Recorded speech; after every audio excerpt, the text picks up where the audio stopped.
covering titration. Titration is a lab neutralization reaction used to determine the concentration of an unknown acid or base solution. We were talking recently about neutralization and writing neutralization reactions.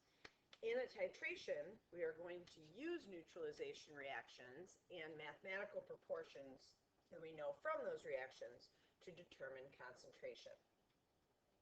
In titration, you're going to have a standard solution. A standard solution is a solution of known concentration. And that concentration, as usual, will be given in molarity. It could be an acid or a base.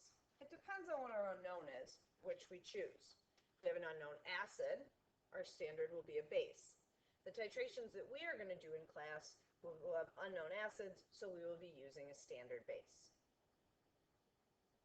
Making a standard is a tedious process where you have to make sure that your molarity is very carefully measured and calculated. The standard solution will be put into a burette. Remember, burettes allow us to very carefully and precisely measure volume, specifically in milliliters. We will put our unknown in a beaker. Typically flasks are used, but for our titrations we tend to use beakers. And with that unknown, we will be putting an indicator. pH probes can also be used if they're available to give a slightly more exact result. We will know two things about the standard. We are going to know the molarity of the standard, or the concentration of the standard. We are also going to know one thing, we'll know the molarity of the standard, and we'll also know the volume, typically in milliliters, of the standard that we use, which we're again going to be measuring in our burette.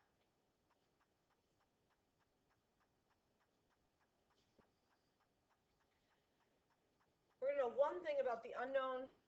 You may have a typo in your packet. Please fix that. We will know one thing about the unknown, and that will be the volume of unknown that we are titrating,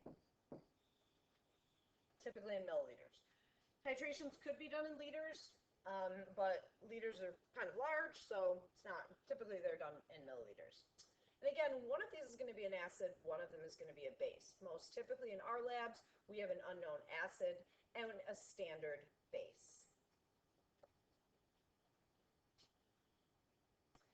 Again, what this actually is a lab neutralization. So we use an indicator or pH meter to determine when neutralization has occurred. So what we're actually going to be looking at, I'm going to go back here for just a second. In this beaker with the unknown, we're going to want to know what that pH is. We have some idea of that pH, which we're going to determine from an indicator. And then when we add the base to that, if this is an acid, when we add the base that is from our standard burette, we're going to gradually bring that pH up. And when we get to a neutral point, we hope to know that with our indicator solution, we will then know essentially that we're done. So an indicator or pH meter is used to determine when that neutralization has occurred. The equivalence point is when the amount of acid and base are equal. This is essentially when neutralization has occurred. That means you've neutralized the solution. And when you've neutralized the solution, you know that your amounts of acid and base are equal to each other. So you're then able to solve for your unknown.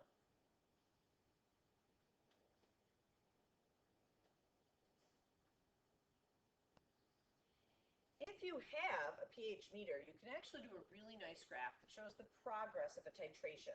And this has kind of a strange shape to it because of that logarithmic relationship that pH has. In this particular graph, you'll notice that you have a volume of base on the bottom. This this means that we're actually adding base.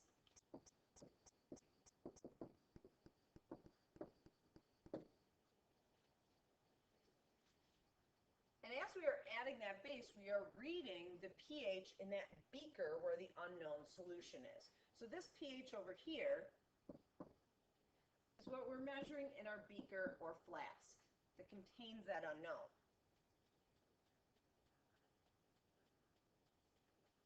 So our starting solution had a low or acidic pH. As we add base to it, the pH increases.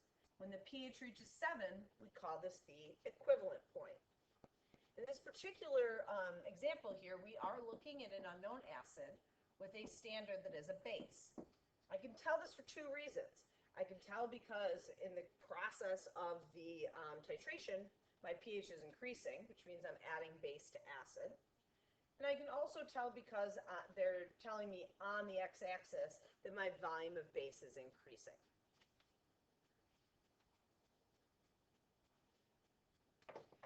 Where your neutralization occurs can also be referred to as the end point. You do not need to write this down. The word end point means you are done. It's ending.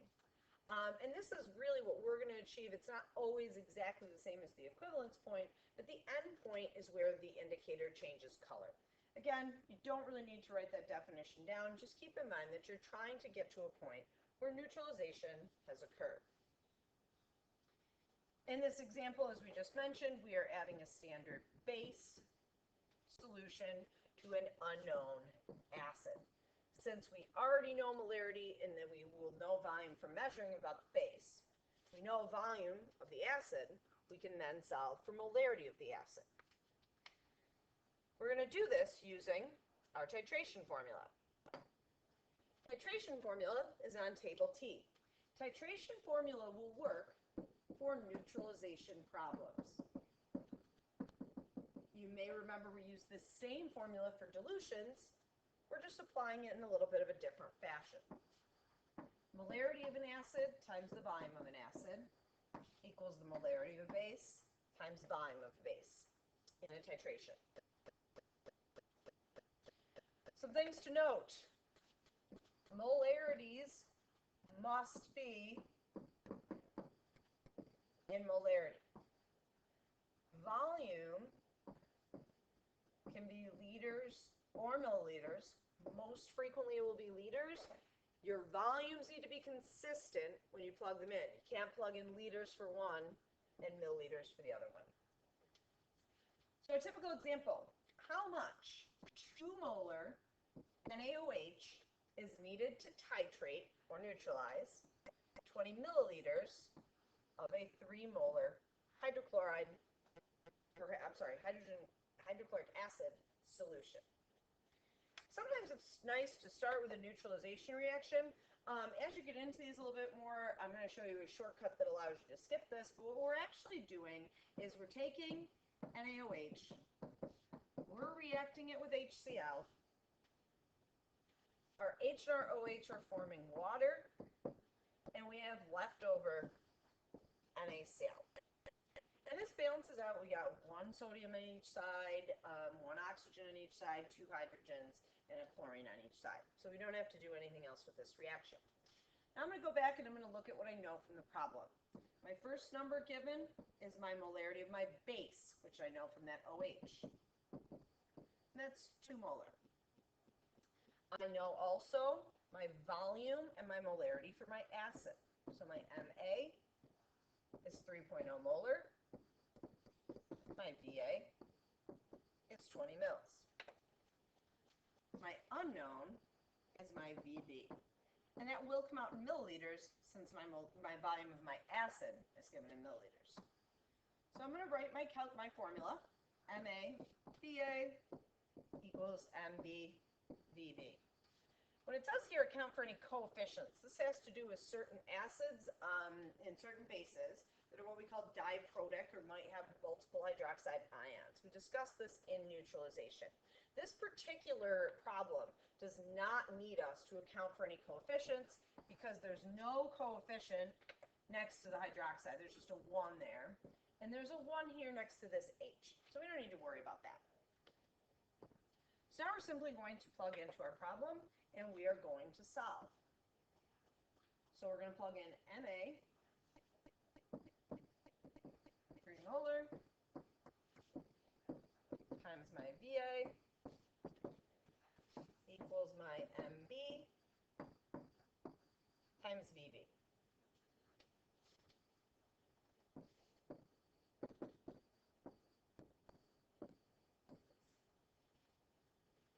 Should give you a volume of base of 30 milliliters. Now, I'd like to show you a problem where you are going to be concerned with a coefficient. A 25 milliliter solution of H2SO4 is completely neutralized by 18 milliliters of 1.0 molar sodium hydroxide. We want to know the molarity of the NaOH. If we were to write a neutralization for this, what's important to keep in mind here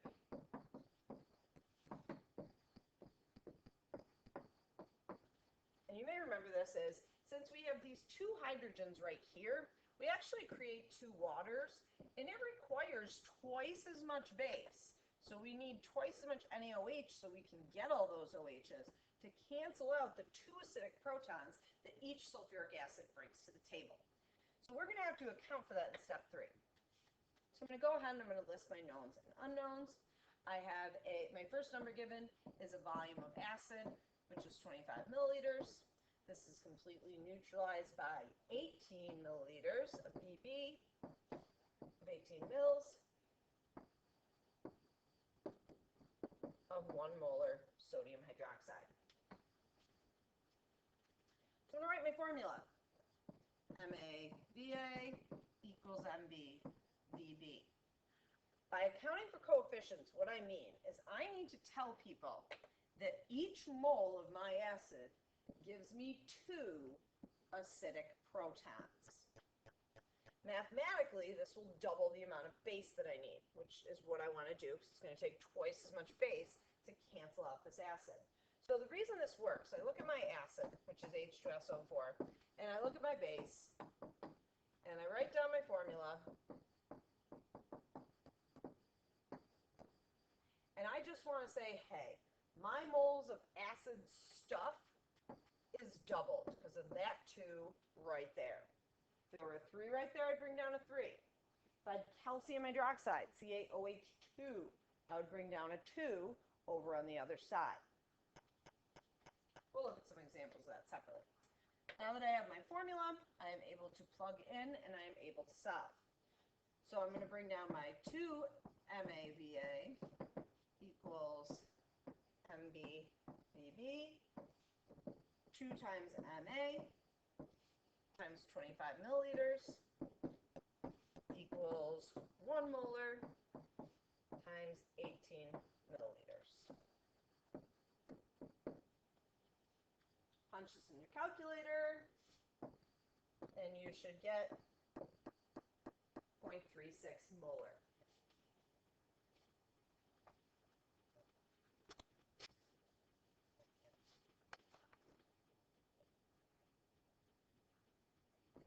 Just a brief explanation on why this actually works. We need to make sure that on this side, on the acid side, we're accounting for the fact that we have 2 times as many hydroxides. 2 times as many protons. This guy right here will be canceled out by that guy. This guy right here needs somebody else to cancel him out. By putting a 2 on this side of the equation, mathematically represents that, and will double the amount of hydroxide that, or whatever base I have, that I mathematically come up with. There are 2 quick mistakes that I need you to fix. In your first try on your own problem, the molarity of your acid is 3.00 molar. In your second problem, the molarity of your acid is 2.00 molar. I apologize for leaving those off. Take a moment right now and solve these. I'm going to pause them, write up the answers, and when you're ready, you can go ahead and check. So you can go ahead and check your answers. On the first problem, we don't need to account for any coefficients. There's just one hydroxide in NaOH and one hydrogen in hydrochloric acid. When we plug in all of our numbers, we get a molarity for our base of 4.20 milliliters. And our second problem, because we have a 3 in our acid, is creating 3 acidic protons for each mole of acid that we use. So we are putting a 3 into our calculation on the acid side. Plug in each of our numbers, we should get a molarity for the base of 5.22 molar. If you flip to your titration calculation homework, what is important to keep in mind that I do want to note before you work on these, whenever you have to deal with a base, for example, number 3, famous Jeremy Thurston problem, you've got MgOH2 and hydrochloric acid. In your MAVA formula, we do only have a 1 here, so we're not going to put anything on the acid side. Because of the 2 on our basic hydroxide, we are going to add a 2 over on our basic side. So you could have to add something if you have a coefficient with your base.